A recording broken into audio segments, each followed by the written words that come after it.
దేవుని నామమునకు మహిమ కలుగును కాక. వింటున్న శ్రోతలందరికీ happy good Friday. Good Friday ఎందుకంటే ప్రభు శిలువలో బలియాగం కాకపోతే మానవాళికి రక్షణ, విమోచన లేదు.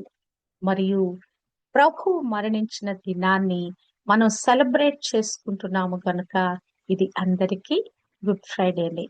ప్రభు శిలువలో పలికిన 4వ మాటను ధ్యానిద్దాం. మత్తయి సువార్త 27వ అధ్యాయము 46వ వచనము. ఇంచుమించు 3 గంటలప్పుడు యేసు ఏలీ ఏలీ లామా సబక్తాని అని బిగ్గరగా కేక వేసెను. ఆ మాటకు నా దేవా నా దేవా నన్నెందుకు చెయ్యి విడిచితివని అర్థము. ప్రార్థన. తండ్రి, మిమ్మల్ని స్తుతిస్తున్నాను. యేసుక్రీస్తు ప్రభు శిలువలో పలికిన మాటను ధ్యానించటానికి నాకు దయచేసిన ధన్యత కొరకై కృతజ్ఞతాస్తుతులు చెల్లిస్తున్నాను. పరిశుద్ధాత్ముడా, మీ ఆత్మ సహాయము నాకు అనుగ్రహింప చేయండి. నా నోటి మాటలు, ఈ వాక్య ధ్యానము మీ దృష్టికి అంగీకారములగును కాక. యేసు నామములో ఆమేన్. ఇక్కడ పరిస్థితి మనము చూచినట్లయితే ప్రభు సిలువలో వేలాడుతున్న ఆ సందర్భాన్ని మనము చూస్తున్నాము. మొదటి 3 మాటలు, తర్వాత 4వ మాటగా ప్రభు మరి ఈ మాట పలుకుతున్నాడు. నా దేవా నా దేవా నన్నెందుకు చెయ్యి విడిచితివనే అర్థము. మరి ఆయన పలికిన మాట లామా లామా సబక్తాని, ఏలోయి ఏలోయి అని 2 కూడా మరి గ్రీకు, హిబ్రూ భాషలో రాయబడినట్లు చూడగలము. తెలుగులోకి చూస్తే గనక నా దేవా నా దేవా నన్ను ఎందుకు చెయ్యి విడిచితని అర్థము. ఇదే మాట యొక్క ప్రవచనము మరి దావీదు 22వ కీర్తనలో రాసినట్లుగా కూడా మనము గమనించగలము. అసలు సిలువపై యేసు పలికిన 4వ మాట, నా దేవా నా దేవా నన్ను ఎందుకు విడిచిపెట్టావు, ఈ ఆక్రందన తీవ్రమైన వేదనను మరియు పరిత్యాగాన్ని వ్యక్తపరుస్తున్నట్లుగా చూడగలం. ఆయన సిలువ వేయబడినప్పుడు అనుభవించిన ఆ లోతైన బాధ మరియు ఒంటరితనాన్ని ఈ మాట ప్రతిబింబిస్తున్నట్లుగా మనము చూడగలము. మరి దేవుడు మరి కుమారుడైన క్రీస్తును విడిచిపెట్టాడని ఆ క్రీస్తు, ఆ కుమారుడు ఉన్న క్రీస్తు భావించినట్లుగా అదొక నిరాశాపూరితమైన క్షణంగా మరి బైబిల్ పండితులు వ్యాఖ్యానిస్తారు. కానీ ఇది మానవాళి బాధల నుంచి విమోచించి ఆయన పునరుద్ధానుడు అవుతాడు అనే వాగ్దానానికి ఈ యొక్క మరి సిలువ శ్రమ ఒక నిరీక్షణ సందేశాన్ని కలిగి ఉన్నట్లుగా మనము చూడగలము. క్రైస్తవ వేదాంత శాస్త్రములో ఈ యొక్క ఘటన, ఈ యొక్క ఘట్టము ఏదైతే ప్రభు శిలువలో వేలాడుతూ పలికిన ఈ 4వ మాట యొక్క క్షణము చాలా ప్రాముఖ్యమైనది. ఇది రక్షణ యొక్క మూల్యాన్ని మరియు మానవాళి పట్ల దేవునికి కలిగిన శాశ్వత ప్రేమను వివరిస్తున్నట్లుగా మనము చూడగలము. అక్కడ పరిస్థితి మనము చూస్తే గనక ప్రభు 9 గంటలప్పుడు సిలువ వేయబడ్డాడు. ప్రభు ఈ మాట పలికినప్పుడు 3 గంటల సమయం అయినట్లుగా మనము చూడగలము. అంటే ప్రభు దాదాపు 6 గంటల సమయము ఆ సిలువలో వేలాడుతూ ఉన్నాడు. మరి అప్పుడు మధ్యాహ్నము మొదలుకొని 3 గంటల వరకు ఆ దేశమంతా చీకటి కమ్మెను. మత్తయి సువార్తికుడు, మార్కు సువార్తికుడు ఇద్దరు ఈ మాటలు రాస్తున్నట్లుగా మనము చూడగలము. అంటే ఆ యొక్క ఆ చీకటి ఎలా ఉందంటే భయంకరమైన చీకటి, చిమ్మ చీకటిగా, అసలు ఏమీ కనిపించని స్థితిగా ఆ ప్రదేశం అంతా మారిపోయిందంట. ఈ చిమ్మ చీకటి మరి ఐగుప్తు దేశంలో మరి ఆ యొక్క మరి ఐగుప్తు ప్రజలకు చీకటి కలిగినట్లుగా కూడా మనకి తెలుసు. మరి ఆ యొక్క తెగుళ్ళు వచ్చినప్పుడు ఆ యొక్క ఐగుప్తు మీదకి ప్రభు ఆ యొక్క తీర్పును ఇచ్చినప్పుడు అక్కడ చిమ్మ చీకటి కలిగినట్లుగా కూడా మనము చూడగలము. చూసినట్లయితే ఈ చీకటి ఒక భయానకమైన పరిస్థితిగా, ప్రభు తండ్రి నుంచి విడిచిపెట్టబడిన పరిస్థితిగా మనము చూడవచ్చు. The darkness, very horror thing. మరి ప్రభు ఫోర్సేక్ చేయబడిన విధంగా ఉన్నట్లుగా మనము చూడగలము. ఇక్కడ చూచినట్లయితే క్రీస్తు ప్రభు తీవ్ర వేదనలో బిగ్గరగా కేకలు వేస్తున్నాడు. మరి మరి బిగ్గరగా, నా దేవా నా దేవా నన్నెందుకు చెయ్యి విడిచితివి. మరి కీర్తనలు 22:1 రాయబడినట్లుగా, నా దేవా నీవు నన్నేలా విడనాడితివి, నన్ను రక్షింపక నార్తధ్వని వినక నీవేలా దూరముగా ఉన్నావు. ఇక్కడ మనము చూసినట్లయితే ఇక్కడ సృష్టి కూడా పరితాపము చెందుతున్నట్లుగా చూడగలము.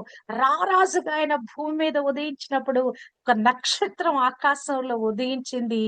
ఇప్పుడు ఈ రాజు మరణానికి సూచనగా ఆ యొక్క సూర్యుడు అదృశ్యమైన పోయినట్లుగా మనము చూడగలము. అక్కడంతా చీకటి కమ్మినట్లుగా చూడగలము. హల్లెలూయా. అంటే లోకము యొక్క పాపాలపై తండ్రి తీర్పుకు సూచనగా ఈ చీకటి ఉన్నట్లుగా చూడగలము. ఇది మరి పలకబడిన ప్రవచనాల నెరవేర్పుగా మనము చూడవచ్చు. ప్రభు తన మాటల్లో ఒక సందర్భంలో లూకాసు వార్త 22:53 చూస్తే, ఇది మీ గడియయు అంధకార సంబంధమైన అధికారమును అనెను. ఇది దుష్టుని యొక్క అధికార సమయము, అంధకారమైన గడియ. ఈ గడియకు ప్రభు తప్పనిసరిగా వెళ్తాడని ప్రభువే తన మాటల్లో పలికినట్లుగా చూడగలము. ఇదొక ఫుల్ఫిల్మెంట్ ఆఫ్ ప్రాఫెసీగా కూడా మనము చూడొచ్చు. ఏవేలు గ్రంథకర్త 2:31 రాసినట్లుగా, యెహోవా యొక్క భయంకరమైన ఆ మహాదినము రాకముందు సూర్యుడు తేజోహీనుడగును. హల్లెలూయా. సూర్యుడు మాయమైపోతాడు, చీకటి వచ్చేస్తుంది భూమి మీదకని పలకబడిన ఆ ప్రవచనం యొక్క నెరవేర్పు. ఆమోసు 8:9 చూచినట్లయితే, ప్రభు అయిన యెహోవా సెలవిచ్చినదేమనగా, ఆ దినమున నేను మధ్యాహ్న కాలమందు సూర్యుని అస్తమింప చేయుదును, పగటి వేళను భూమికి చీకటి కమ్మ చేయుదును. ఇప్పుడు ఏ సమయం అండి? మధ్యాహ్నము 3 గంటల సమయంలో మరి సూర్యుడు అస్తమించాడు. సూర్యుడు కనబడకుండా మాయమైపోయాడు.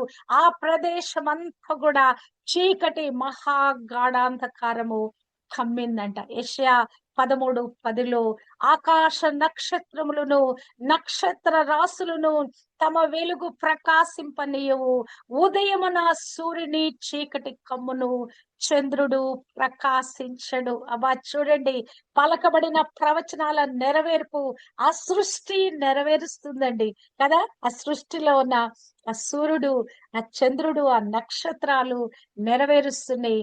ఆ మధ్యాహ్న కాల సమయం 3 గంటలప్పుడు ఆ ప్రదేశం అంతా చిక్కటి చిమ్మని చీకటి అక్కడ కమ్మినట్లుగా మనము చూడగలము. ఎందుకు మరి ప్రభు, మరి తండ్రి అయిన దేవుడు, మరి కుమారుడైన క్రీస్తు ఎల్లప్పుడూ కలిసే ఉన్నారు కదా. ఎప్పుడు క్రీస్తు ప్రభు చెప్పిన, నేను తండ్రి ఒకటై ఉన్నాము, తండ్రి నేను ఏకమై ఉన్నాము, తండ్రి ఏది చెప్పాడో ఏది చూయించాడో అదే మాట్లాడుతున్నాను, అదే ప్రకటిస్తున్నాను, తండ్రి నేను సపరేట్ గా లేము, నన్ను చూస్తే తండ్రిని చూచినట్లే. ఎల్లప్పుడు కూడా ఏకమై ఉన్నటువంటి వారిద్దరు ఇప్పుడు ఎలాగున సపరేట్ అయ్యారు. తండ్రి చెప్పాడు కదా, ఒక వాగ్దానం ఇచ్చాడు కదా, నిన్ను ఏమాత్రము విడువను, నిన్ను ఎడబాయను, మరి నీతోనే ఎల్లప్పుడూ ఉంటానని చెప్పాడు కదా. మరి ఎందుకు క్రీస్తు ప్రభు ఇక్కడ మరి నన్నెందుకు చెయ్యి విడిచావు, నేను దేవుని నుంచి దూరపరచబడ్డానని ఎందుకు చెప్తున్నాడని చూస్తే మనకు ఒక సందిగ్ధత ఏంటంటే, ఇది మనం అర్థం చేసుకుంటే ప్రభువు త్రిత్వములో నుంచి విభజించబడ్డాడండి కదా. మరి ఈ యొక్క మాటలను మనం అర్థం చేసుకోవాలంటే తండ్రికి కుమారుడికి మధ్య తెగదంపులు చేయబడ్డాయి. ఎందుకు? మరి పాపం అనేది మానవునికి దేవుని నుండి దూరపరుస్తుంది గనక. యెషయా 59:2 మీ పాపములు ఆయన ముఖమును మీకు మరుగుపరచెను గనుక ఆయన ఆలకింపకున్నాడు. హల్లెలూయా. మరి ప్రభువు మీదకి ఈ పాపమంతా మోపబడినప్పుడు 2 కొరింథీయులకు రాయబడిన పత్రిక 5:21 ఎందుకనగా మనం ఆయన యందు దేవుని నీతి అగునట్లు పాపమెరుగని ఆయనను మన కోసము పాపముగా చేసెను. ఆయన పాపంగా చేయబడ్డాడు.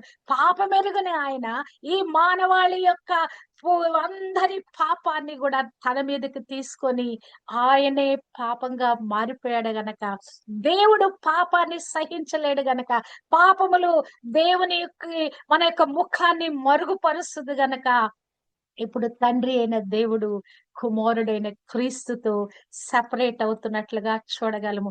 ప్రభు ఎందుకు వచ్చాడు?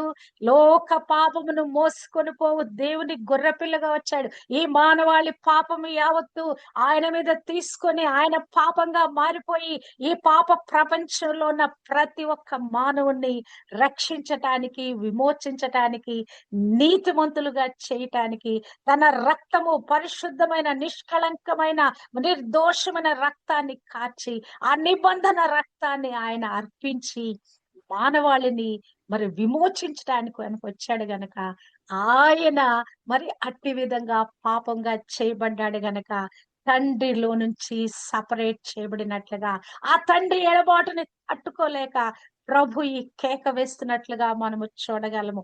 దేవుడు ఎవరండి? ఆయన అతి పరిశుద్ధుడైన వాడు, పాపాన్ని సహించలేని వాడు కదా. ఆయన నీతిమంతుడు.